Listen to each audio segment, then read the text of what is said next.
Hello and welcome to Zerocarbonista Series 6, The Cow in the Room. I'm Ian Collins, and this is your number one go-to environment-based podcast. If it's green, it's in, Dale. I mean, there's very little we miss on these at the moment. Well, I want to say kind of leading the way. We don't miss the important stuff. There are Yeah. things we toss away before we start up. Yeah, if you know what I mean. We have a little pre-meeting. We I think prune. our pre-meetings are like that should be a podcast in itself. Actually, I think it should be. We could just record those. They last about, depending, but it could be. I think our longest was 20 minutes. Yeah, we spent 20 minutes today. It was longer than the actual podcast, which is good fun. So let's talk about your diary, as we like to at the beginning. You've been, rubbing shoulders again with politicians. What's happening to you, Dale Vince? Yeah, well, so far these used to be the enemy back in the day. They've never been the enemy. Just a bit like politicians. But yeah, I met with the education minister. He came to Stroud, not to see me actually, but to visit a school that runs our Ministry of Eco Education program.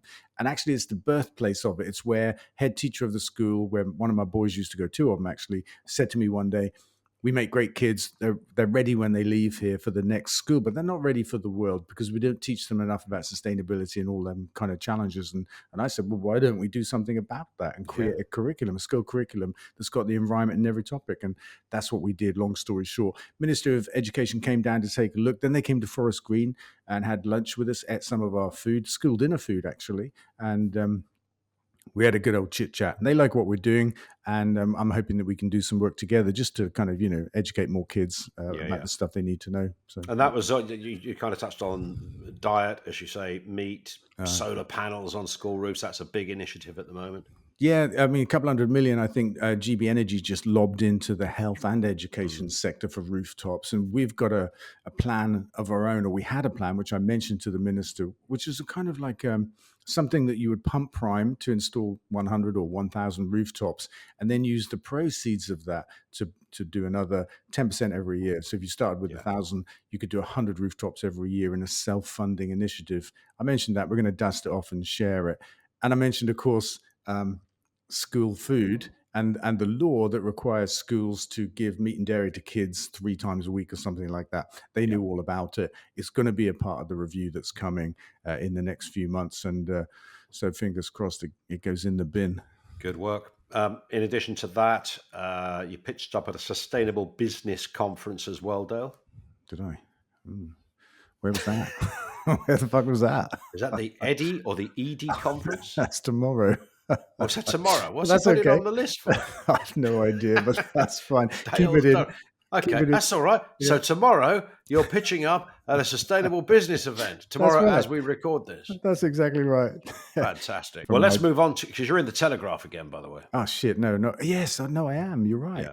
You're right. And actually, I spoke to a Telegraph journalist yesterday, and that's not the result of or the cause of the story you're mentioning, but she laughed at the end. She said to me, she laughed when she mentioned me appearing in the Telegraph quite often. Did she? Even the Telegraph are talking about how often you're in the Telegraph. That's right. And even they find it funny. Yeah. Well, you've done an interview on the wealth tax story, haven't you? Yeah, I have. Yeah, I have. It was a little rally outside number 11 last night, actually, Tuesday night. And I was meant to go, but didn't. But I did the interviews and said the words and stuff. I mean, essentially, it's particularly relevant while there's a lot of talk, and today's the day of the spring announcement or whatever it's called. Spring statement. Don't call it a budget. Don't call it a budget. And of course, the centerpiece of that is about 5 billion chopped off of welfare. And I do think there's a case to reform welfare. As long as we make sure those that really need the support still get it. Sure. But at the same time, my argument has been, let's chop welfare for the wealthy.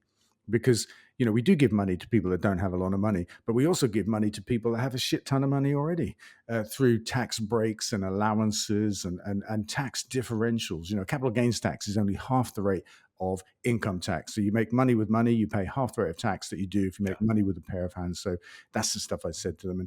And, they love it. Yeah, we did an interview with one of the patriotic millionaires this week as well. Yeah. A woman called Julia Davis. I know her. She was very forthright essentially reflecting the same point about where you could put that tax on people that really aren't going to feel it. That's the thing, isn't it? It's the thing. We're talking about 20,000 people paying 2% on savings of or assets of 10 million or more. I mean, it's 200 grand. You're not going to go without anything, but that would raise 24 billion quid. And our argument is, don't take a little bit of important money from millions of people. Take a little bit of unimportant money from 20,000 people. Okay. That's the argument. We'd be failing if we didn't have a Tesla story in here. But it ties into something else as well. So there's quite a lot here. But a blow, the headline is another blow to Tesla. Yes. What's been going on this time? Well, before I get to that, I got to tell you that while we were talking about it before we started, I was laughing because I had a kind of flashback to the days of come home to a real fire. If you were a second homeowner in Wales, do you remember that? Yes, I do. It was a campaign, not a good one, but they were burning holiday homes. They were burning holiday homes. You remember that? Yeah. I do. And I'm thinking that's where you're at now as a Tesla owner. Either somebody on a cycle is going to give you a Nazi salute, or your car's going to get burnt out in a parking lot. It's a bit of a shit time to be a Tesla owner, frankly. You gotta love it.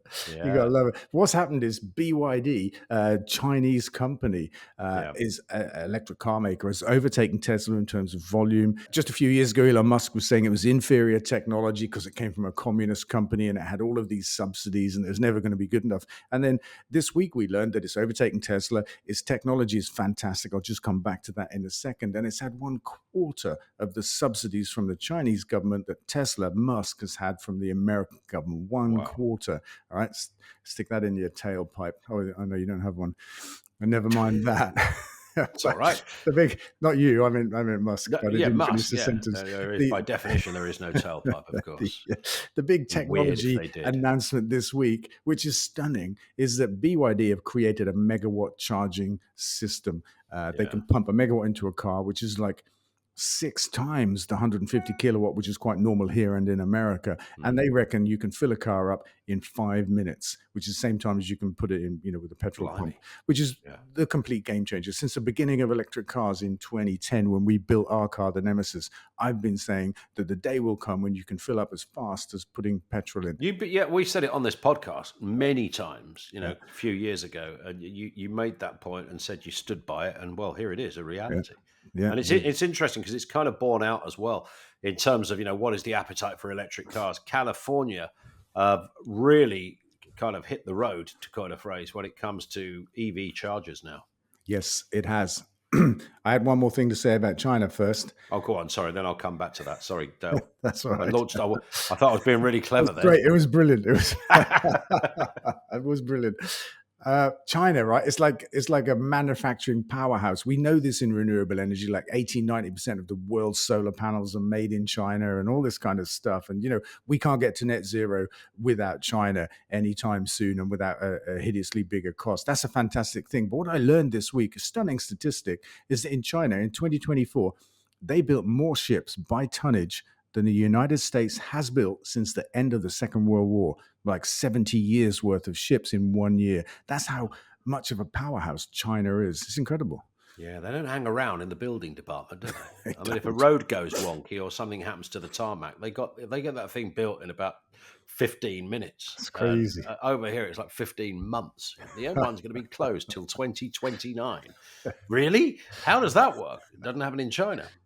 Does not. Yeah. Does not. Anyway, California. Yeah, California are no longer dreaming when it comes to EV chargers. In fact, they're leading. Yeah, they are. It's brilliant. Somebody's calculated that there are more EV chargers in California now than there are gas nozzles. Not just a little bit more, nearly 50% more, nearly 180,000 EV chargers and 26,000 more in the last 6 months. So, it's increasing at a hell of a rate. Trump has frozen funding for EV chargers and stuff like that. But who cares what Trump does, because the world is moving on without him. We've said this before on the podcast as well. He's like King Canute. Doesn't matter what he really does. Green energy, electric cars, they're all coming along. By the way, I don't know if you saw it on social media. There's an hilarious TikTok video. My boy sent it to me of Trump. Got to get the name right. and it's a cut and paste video. And he's like, I love Tesla. Next clip is him saying, oh, electric cars are rubbish. Good luck with that. I love Tesla. Oh, electric cars are shit. I love Tesla. And like this, and just like, anyway. He couldn't stop saying how shit electric cars were.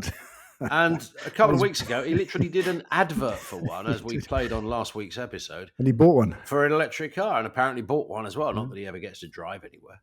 He probably never gets to pay for anything either. Yeah. If he wants to make it, if he was driven around, presidentially speaking, in a Tesla or another electric car, that'd be great. You just know that, at some point he's going to fall out with Elon Musk. You just know that's going to happen.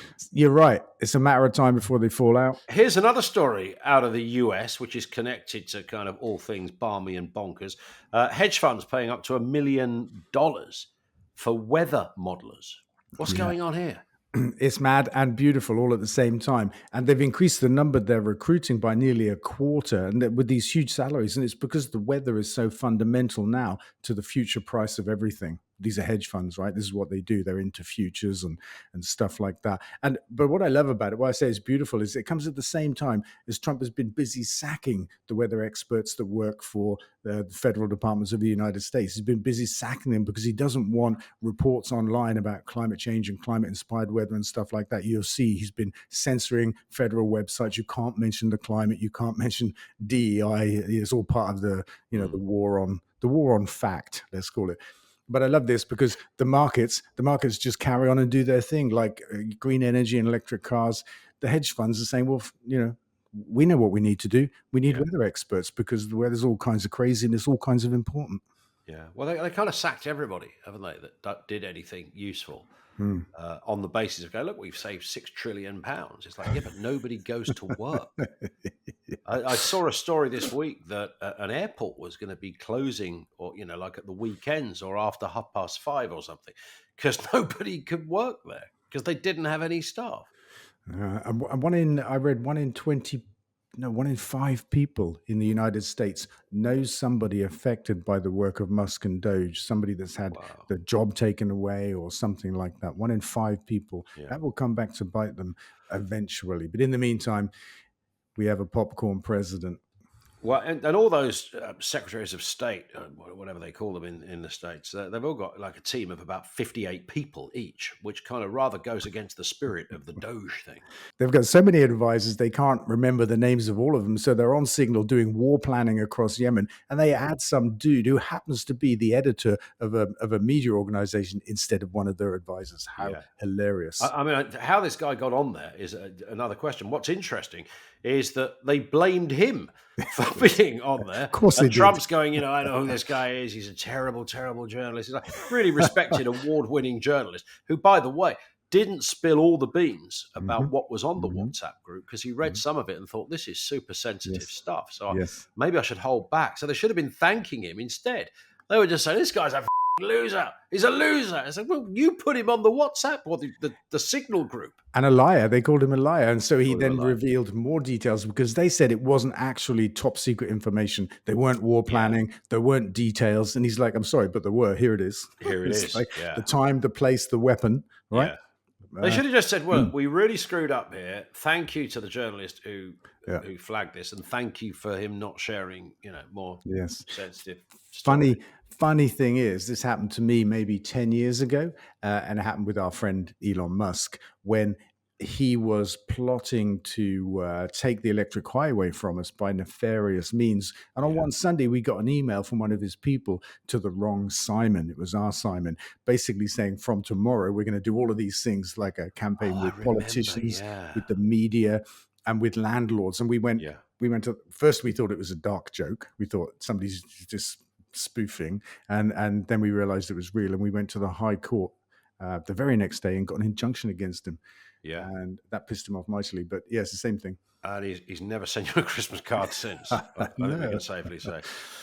Here's a question from Morgan Edwards on Facebook. This is in response to a post calling for a rooftop revolution. Morgan says, why don't they first fund installation on social housing? This not only helps decarbonize the grid, it also helps those who are more likely to need it. Yeah, absolutely. I agree with that. And we have this idea for like an energy independent home.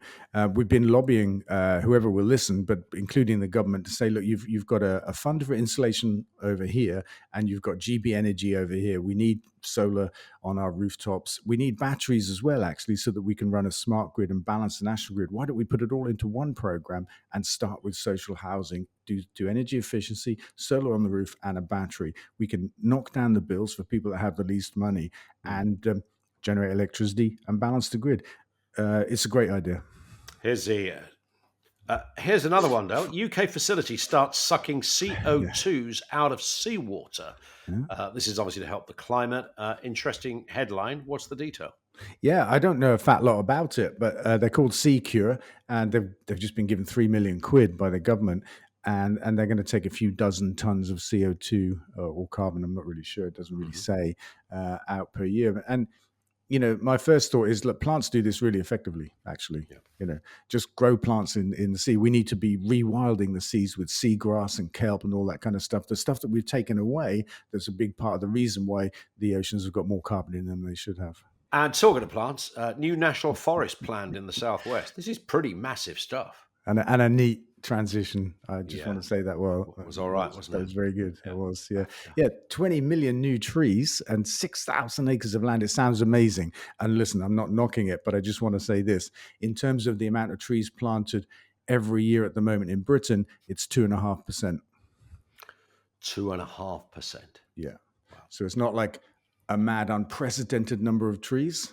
It's just 2.5% more. 2.5% more. This is from Mark Farmelo, who says, my price of electricity is about 4 times my price of gas. As you keep saying, the price of electricity is set by the price of gas at the moment. So why the multiple of 4? Well, that's a very good question. Yeah. That's going to stump me for a minute. It's all right. So we don't mind a stump. You're allowed a stump. We should have some kind of timer here that can kick in until you can supply an answer. It's a really good question. I'm sure there's something like really silly being overlooked in the middle of all of that, because it's got to be the difference between retail and wholesale, I would imagine. Retail-wise, he's correct. Retail price of electricity is about 4 times that of gas, but the price of gas that sets the price of electricity is wholesale. But why does it cost more to get electricity to your door than gas? I'm not really sure. Well, I'll tell you what, should we investigate? I can't answer it. Yeah, I'll look into it. Yeah, I can't answer it right now. Damn. I hope it turns out to be true. Otherwise, our investigation is going to be futile. Gas definitely sets the price of wholesale electricity. There's no doubt about that. And electricity is definitely 4 times the price of gas retail. There's no doubt about that either. Yeah. But here's a new feature called Lurking in the Shadows. Seriously? Yeah, well, I just invented it literally at this very moment. Dominic Cummings breaks his silence after a secret dinner with Nigel Farage. Cummings, of course, previously the man advising Boris Johnson. Until they fell out over his eyes. His eyes or his lies, did you say? Well, it may be both, but it was his eye test, wasn't it? He drove during Cummings' eyes. Because he needed to test his eyes, because you can't be driving if your eyes don't work properly. So the only way to test it is to drive your car. I remember it. It's the safe way to test your eyes. Am I safe to drive? I'm not sure. Let me try. Yeah, let me get in this car. I remember it. Anyway. So he's been having a lunch or a dinner with Nigel Farage. Yeah. What does that tell us, Dale? Well, it's interesting because Cummings is apparently now part of a campaign group called Looking for Growth. Okay. And today sounds reasonable. It sounds reasonable. Chancellor's been talking about growth today. That's how, that's what we've got to have. We've got to have growth. She mentioned Heathrow. I think that's the wrong kind of growth. We've been there before. But, I find it interesting. And I'm going to look into it a little bit further. Yeah, I think you should follow him around, see if he has another lunch. Yeah, I'm gonna ask him how his eyes are now. Actually, yeah, how's your eyes, Dom? This one from Martin on X, reference wealth tax, who says, "What would this tax look like? Would it be on income? Would it be on stocks they hold? If it was on stocks, how they hold, how often would you have to pay it? What is the value? What about the value if the stocks go down? We need more detail other than just tax the rich." Fair question. It is a fair question. I mean, there's more detail out there. Obviously, Martin, you haven't seen it, and that's fine. The idea is a 2% tax on assets of more than 10 million in value. Assets could be property, it could be stocks or shares, as we call them over here, anything that's worth money. And like, at the end of the year, a business will have a value put on all of its assets, and it's all part of the tax calculation. So we could do this once a year, which answers another part of your question, based on the value of all assets at the time. It would be that easy.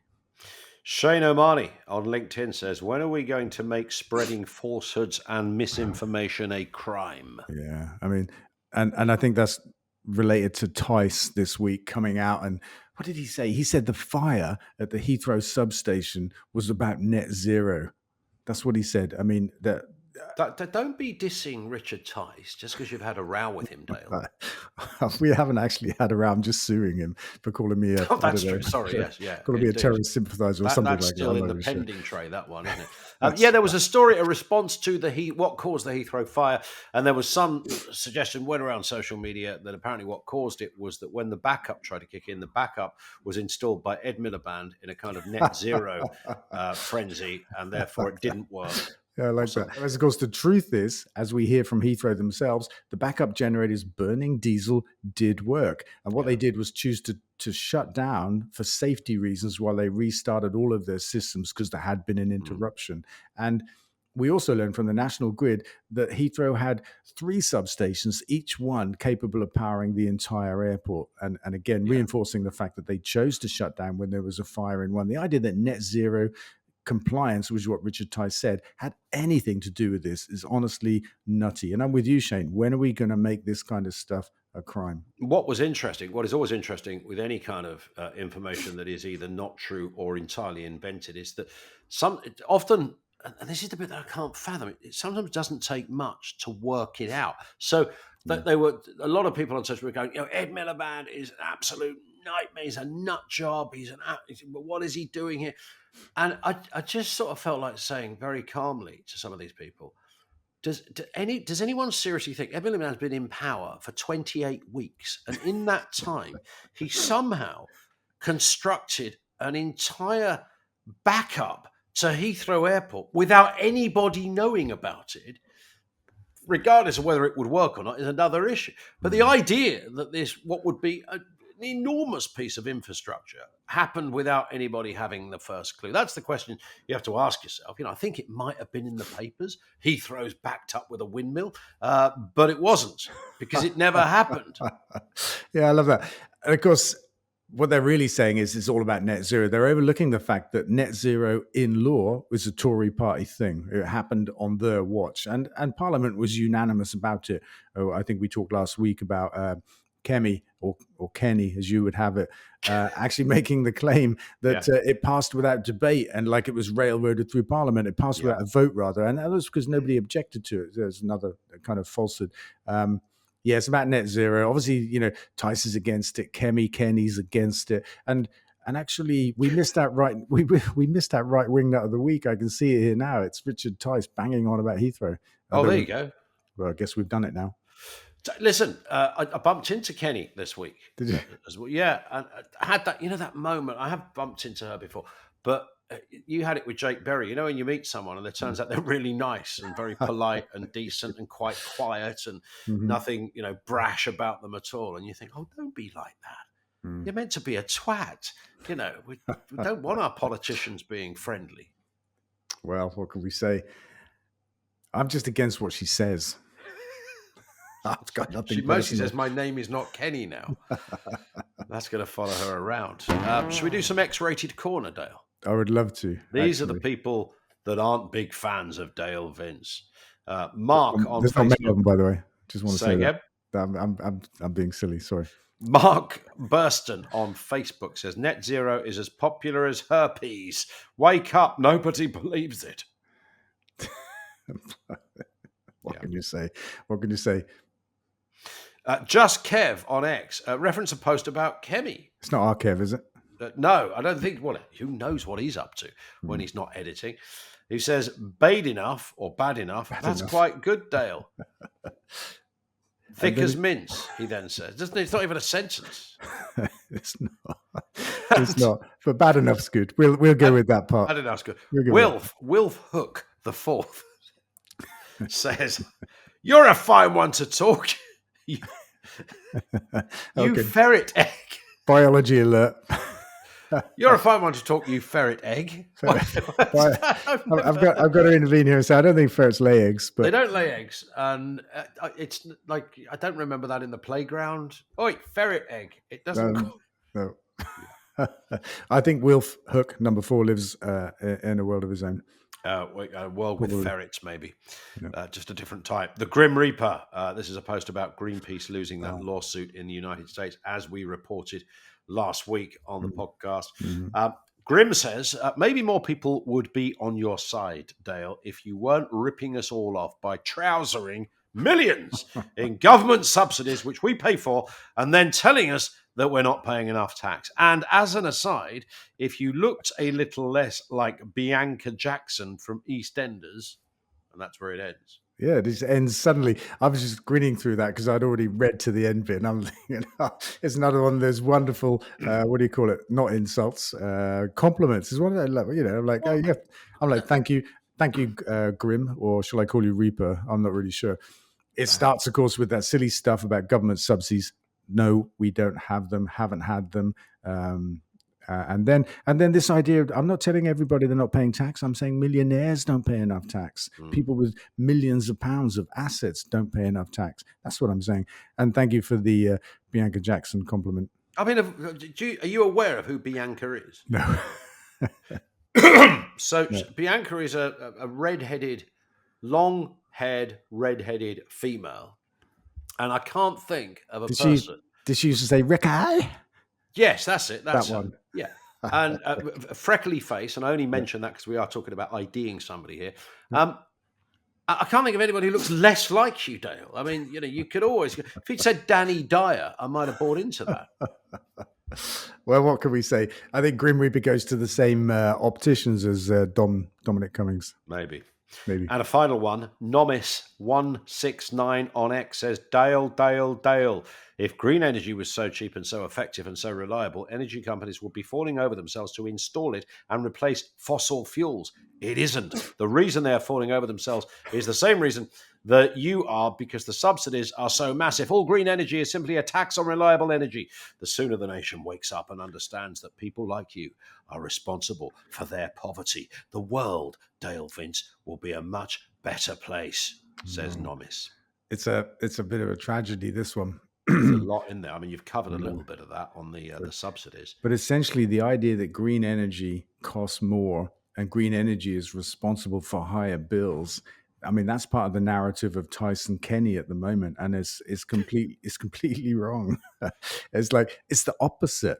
And this is such, I mean, this is the kind of state of the times we live in, isn't it? When the opposite of the truth gets presented as the truth, and you have to work hard, run uphill to explain that actually it's the other way around. But it's simply the truth that the price of fossil fuels sets the price of the wind and sun in our country. Global markets set the price of fossil fuels. They respond to all kinds of fears and wars and that kind of stuff. And the energy crisis, when our bills quadrupled, was driven by fossil fuels, despite the amount of renewable energy we had because of market mechanisms and shit like that. It's not about subsidies. Green energy is the cheapest stuff that we can make. And the sooner the nation wakes up to that, Nomis, the better. Yeah. Nomis says, I knew you'd say that, Dale.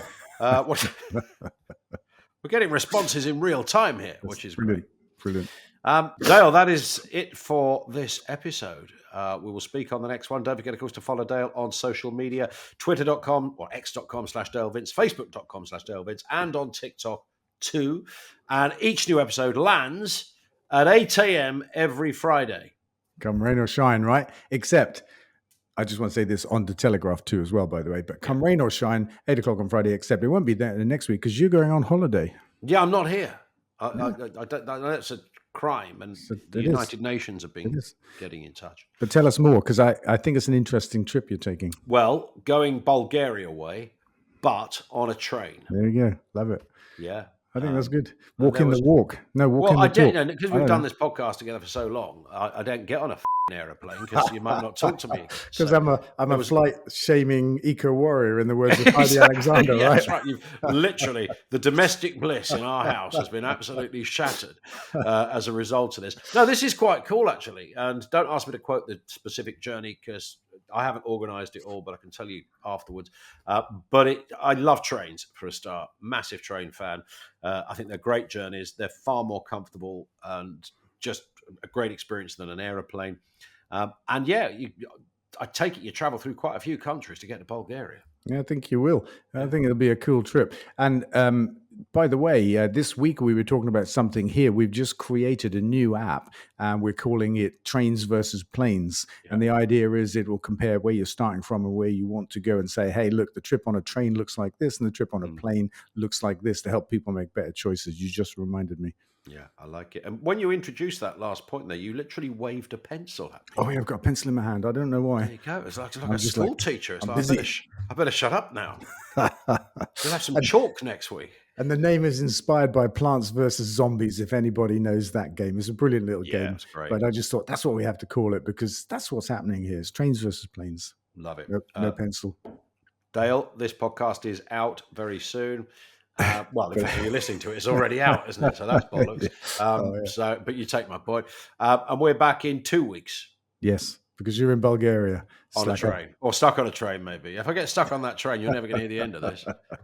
It doesn't get there. It breaks down. Have a fabulous time. In some kind of hamlet just off the southern part of Munich or whatever route we're going. Speak to you soon, Dale. Yeah, have a fab time. See you in 2 weeks. Cheers. See you.